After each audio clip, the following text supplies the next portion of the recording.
Mag-cutting tayo ng langka. Overripe na to dahil 3 araw, 4 na araw na namin itong hindi na slice.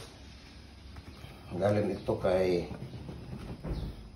Iris Daing at saka kay Unis sa Bulwa. Yan, mayroon pa daw doon eh. Oh. Pulang-pula ito. Bakit yung sinasabi nila nung isa, mama puti daw, hindi daw nila nakain dahil sira daw. Eh, ito naman kakaiba. Ayun oh, pulang-pula oh. Diba? Ayan.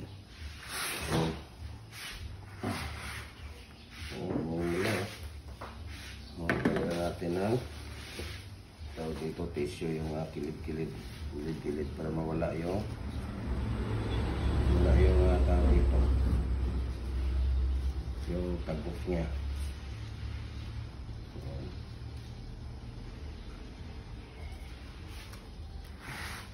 So, slice natin siya ng ano, matanggal yung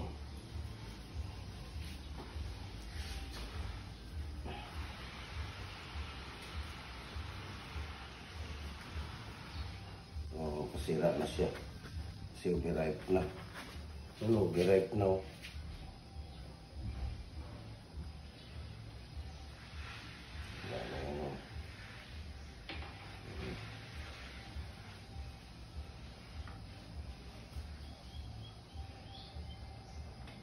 Okay na.